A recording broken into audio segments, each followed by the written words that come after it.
I'm going to show you exactly how to make the 50-30-20 rule actually work, not the textbook version that assumes you earn $80,000 and have zero student loans, but the version that works on a real income with real expenses and a real life. There's one adjustment most people never make, and it changes everything. Here's a thing that happens to a lot of people. You sit down, you do the math, you divide your income into the 3 buckets: needs, wants, savings, and everything looks perfectly reasonable on paper. So you feel good. You feel like you have a plan. And then life happens. The car needs an oil change. Your friend has a birthday dinner. You didn't account for the annual subscriptions that all seem to hit the same month. And suddenly, the budget isn't a plan anymore. It's a record of how far off you were. You've probably done this cycle more than once. Budget enthusiastically, fall off track after a week or two, feel guilty about it, avoid looking at your finances for a month, then start the whole thing over. And each time you think, I just need to be more disciplined. I just need to stick to it better. But that's not actually the problem. And if discipline were the issue, willpower seminars would have solved the personal finance crisis in America by now. The real issue is that the version of 50-30-20 most people are using is built for an idealized income that most of us don't actually have, and nobody explains the adjustment you have to make before the math will ever work for your real life.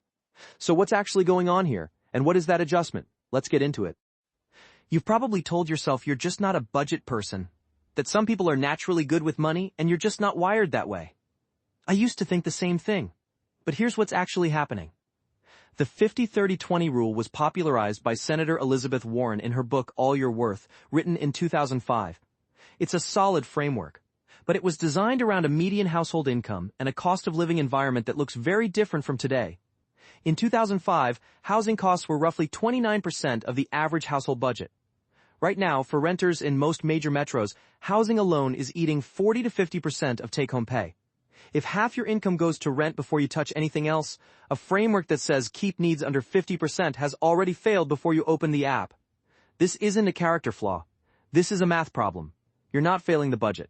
The original numbers in the budget were never calibrated for your cost of living. The other invisible trap is that most budget calculators use gross income, your salary before taxes, and then expect you to make the 50-30-20 split work on net income. That gap, depending on your tax bracket and benefits deductions, can be 25 to 35%. So you look at your budget and wonder why the numbers never match what's actually hitting your bank account. Once you know those two things, the housing cost drift and the gross versus net confusion, the framework doesn't need to be thrown out. It just needs to be recalibrated. And that recalibration is simple. Let me show you exactly how to do it. Step 1. Start with your actual take-home number. Not your salary, not your gross pay. The number that hits your bank account every pay period. After taxes, after health insurance, after your 401k contribution if you have one. That's your real income. Everything gets built from that number only. If you have variable income, freelance, hourly with fluctuating hours, use your lowest month in the last 6 as your base. Budget from the floor, not the ceiling. Step 2. Run your real needs number honestly. List every fixed obligation you cannot skip: rent, utilities, car payment, minimum debt payments, insurance, phone. Add them up, divide by your take-home.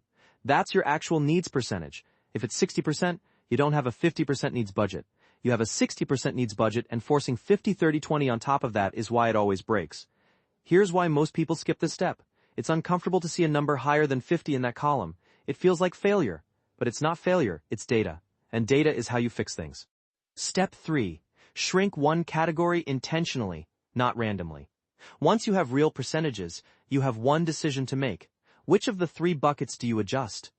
Most people randomly cut wants and then feel deprived and quit. A better move: find one recurring need that can be renegotiated, a phone plan, an insurance rate, a subscription service you forgot about, and reduce that first. Freeing up $40 to $80 a month in the needs column without touching wants changes how the whole system feels. Step 4. Automate the savings before you can spend it. The people who actually build savings aren't more disciplined than you. They just remove the decision entirely. On payday, a fixed amount moves to savings automatically before you see it. Even if it's $25, even if it's $50. The habit of movement matters more than the size. And here's the thing that surprised me most. Once that automation is running, you stop trying to save. It just happens. Let me walk you through what this looks like for a real person.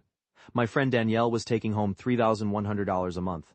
Her rent alone was $350. That's 44% of take-home before she bought groceries. The standard 50-30-20 told her she had $550 left for other needs. In reality, after utilities, car insurance, and her phone, she had $180. So she felt like she was failing constantly. Once she stopped trying to hit 50-30-20 and rebuilt the percentages around her real numbers, 65-20-15, she followed the budget for 5 months straight. And in those 5 months she saved more than she had in the previous 2 years combined. Now, I already know what some of you are thinking. This sounds fine, but I barely make enough to cover my needs. There's nothing left to put in savings or wants. What do I do with a 90-10 split? And that is a real situation. I'm not going to pretend otherwise. Here's what I'd say. The purpose of this framework at that income level is not to hit the percentages. It's to make the leak visible. When you run the real numbers and see that 90% goes to needs, you've identified that the core problem isn't spending habits, it's income, which means the next move isn't a budgeting app. It's an income conversation, a raise ask, a side income, a skill that changes your earning ceiling. Budgeting around a gap that's structurally too large just creates guilt. Naming the real problem lets you solve the real problem. The 50-30-20 rule works, but only when it's been built on your real numbers.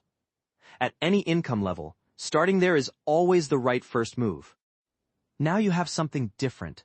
A method that starts with your actual numbers, adjusts for your actual cost of living, and builds savings on autopilot so you don't have to rely on motivation every single month. That's not a small thing. That's the difference between a budget that lasts 3 weeks and one that runs quietly in the background of your life for years. If this helped, subscribe. I put out one of these every week, and they build on each other. And if you want to go deeper on what to do once your budget is stable, specifically how to build your first 1,000 emergency fund, even on a tight budget, I linked that video right here. Watch that one next.